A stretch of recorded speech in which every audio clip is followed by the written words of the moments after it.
पिछले कुछ सालों में हमने अपने देश में बहुत सी ऐसी वजह देखी जिनके कारण पूरे भारत में दंगे और कई तरह की समस्याएं देखने को मिली।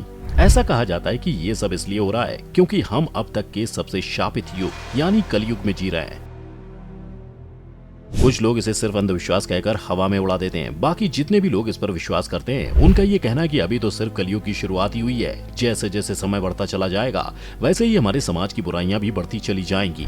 एक भाई अपने ही भाई का दुश्मन बन जाएगा, जमीन जायदाद के लिए खून खराबा होगा। वहीं अगर शास्त्रों की बात करें तो मार्कंडेय पुराण में वर्णन मिलता है कि कलयुग के शासक मनमाने ढंग से जनता पर राज करेंगे। और इतना ही नहीं, ये इसी के साथ मनचाहे ढंग से अपनी जनता से टैक्स वसूल करेंगे। शासक अपने राज्य में धर्म की जगह डर और भय का प्रचार करेंगे। बड़ी संख्या में पलायन शुरू हो जाएगा। लोग सस्ती चीजों की तलाश में अपने घरों को छोड़कर जाने के लिए मजबूर हो जाएंगे। धर्म को नजरअंदाज किया जाएगा और लालच, झूठ, कपट सबके दिमाग के ऊपर चढ़कर राज करेगा। लोग बिना किसी पछतावे के लोगों को प्रताड़ित करेंगे और यह कलयुग का असली चेहरा होगा। इन सभी बातों को ध्यान में रखकर अगर आप आज हमारी जिंदगी को देखेंगे तो कहीं न कहीं आपको यह एहसास होगा कि शायद इसकी शुरुआत हो चुकी है। ये सभी चीजें आज से नहीं बल्कि पिछले कुछ दशकों से चली आ रही हैं। ये सब बातें सुनकर आप यही सोच रहे हैं ना कि आखिर कलयुग की शुरुआत हुई तो हुई कैसे और इसका अंत कब होगा। आइए आज एक एक करके हम आपके इन सभी सवालों का जवाब देते हैं। आपको शायद ये सुनकर हैरानी होगी कि कलयुग की शुरुआत असल में एक राजा की भूल की वजह से हुई थी। हिंदू मान्यताओं में इसे लेकर एक कथा प्रचलित है। कहा जाता है कि जब धर्मराज युधिष्ठिर एक बार अपना पूरा राज्यपाट अपने बेटे परीक्षित को सौंपकर बाकी पांडवों और द्रौपदी के साथ स्वर्ग जाने के लिए रोहिणी की सीढ़ियों की तरफ निकल पड़े थे।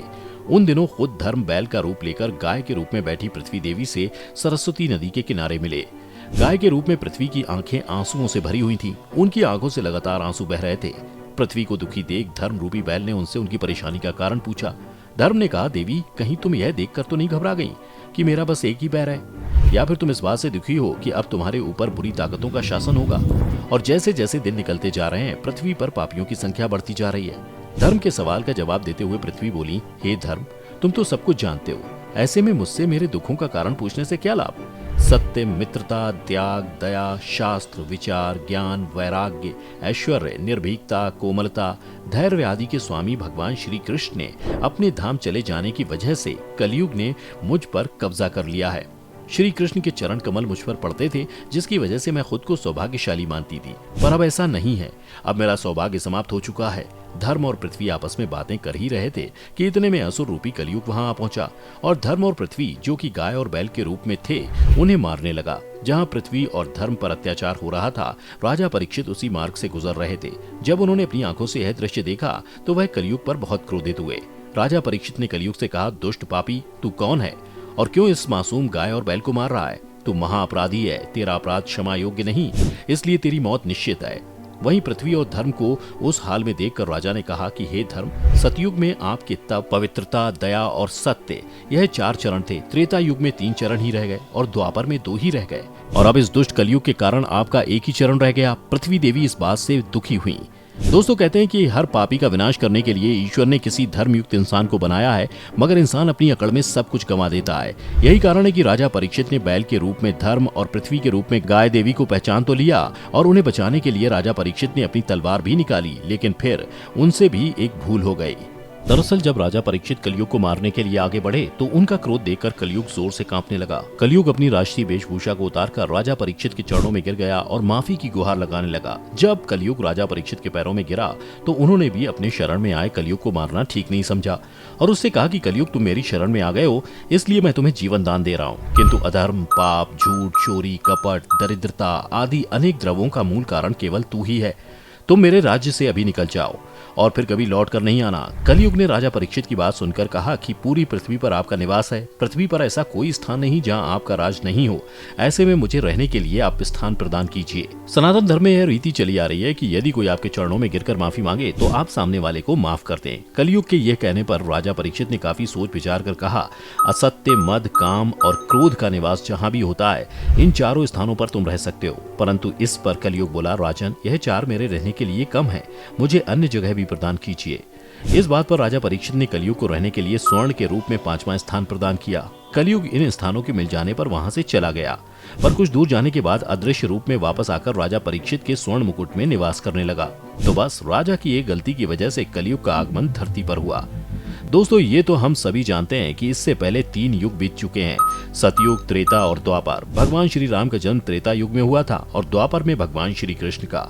वहीं ऐसा कहा जाता है कि कलयुग के अंत में भगवान कल के अवतार जन्म लेंगे और संसार में फैले पाप और अन्याय के साम्राज्य का अंत करके पुनः धर्म की स्थापना करेंगे। महान गणितज्ञ आर्यभट्ट ने अपनी पुस्तक आर्यभट्टियम में इस बात का उल्लेख किया है कि जब वह 23 वर्ष के थे तब कलयुग का 3600 वर्ष चल रहा था। आंकड़ों के अनुसार आर्यभट्ट का जन्म 476 ईसा पूर्व में हुआ था। ऐसे में अगर गणना की जाए तो कलयुग का आरंभ 3102 ईसा पूर्व हो चुका था। धर्म पुराण में कलयुग की अवधि 4,32,000 साल बताई गई है। तो इस तरह शुरू हुआ था कलयुग। अब बात करें कि ये खत्म कैसे होगा, तो इसका जवाब यह है कि 4027 के बाद इस धरती का, कलयुग का और मनुष्य जाति का अंत आ जाएगा और एक बार फिर सतयुग का आरंभ होगा। इसमें मनुष्य की उम्र कम से कम 100 साल की होगी। जिस तरह सतयुग के लोगों की लंबी उम्र होती है, उनकी मृत्यु भी बहुत अच्छी और सुलभ होगी, मगर कलयुग में ऐसा नहीं होगा। व्यक्ति की उम्र 15 से लेकर महज 20 साल की हो जाएगी। इसके अलावा एक मनुष्य की हाइट भी काफी छोटी रह जाएगी। पर एक बात तो तय है कि जैसे जैसे कलयुग का अंत करीब आएगा, मनुष्य जाति का भी अंत होने लगेगा। इसे समझते हैं कि आखिर किस तरह से होगा कलयुग का अंत। लोगों में एक दूसरे के लिए दुश्मनी रहने लगेगी और एक दूसरे की हत्या करने लगेंगे। इस समय महिलाएं, जिनके धैर्य की कोई सीमा नहीं होती, उनका स्वभाव भी बेहद कठोर हो जाएगा। सिर्फ और सिर्फ धनवान व्यक्तियों के पास ही महिलाएं रहेंगी। लड़कों को तो शुक्र मनाना चाहिए कि वो कलयुग के शुरुआत में पैदा हुए हैं, वरना आगे जाकर तो हाल और भी बुरे होने वाले हैं। मनुष्य के स्वभाव की बात करें तो उनका स्वभाव गधों की तरह हो जाएगा। कलयुग में किसी के बाल भी लंबे और काले नहीं दिखाई देंगे। जिस दिन एक बेटे ने अपने बाप के ऊपर हाथ उठाया तो समझ लेना कि कलयुग अपनी चरम सीमा पर है। हर घर में क्लेश होगा, कोई आपस में मिलकर नहीं रहेगा, कोई भी एक दूसरे से सच नहीं बोलेगा, चाहे वो पति पत्नी ही क्यों ना हो। ये दोनों भी एक दूसरे से झूठ बोलेंगे, पिता पुत्र से झूठ बोलेगा, सत्य की आंखों पर पट्टी बन जाएगी और हर जगह सिर्फ और सिर्फ झूठ का ही बोलबाला होगा। कलयुग में लड़कियां बिल्कुल भी सुरक्षित नहीं रहेंगी, उनके अपने घर में ही हैवान वास करेंगे। हमारे इतिहास में जब भी हर जगह पाप ही पाप होता है तो भगवान खुद धरती पर आकर अपने भक्तों की सुरक्षा करते हैं। तो कलयुग में भी भगवान विष्णु के अवतार कल्कि हमारे बीच आकर इस पापी दुनिया का अंत करेंगे। भगवान विष्णु के यह अवतार 64 कलाओं से युक्त होगा और जब चारों तरफ केवल पाप फैला होगा तब वह लोगों के हृदय में भक्ति भाव जगाएंगे। लोग इनकी बात मानकर धार्मिकता के मार्ग और शुद्धता के युग का पालन शुरू कर देंगे। कल्कि पुराण में कल्कि अवतार के बारे में विस्तार से बताया गया है। श्रीमद् भागवत में कहा गया है कि भगवान विष्णु का यह अंतिम अवतार होगा। भागवत के 12वें स्कंद के 2य अध्याय में भगवान कल्कि के अवतार की कथा विस्तार से दी गई है। अगर आपको इनके बारे में जानना हो तो कमेंट करके हमें बताएं।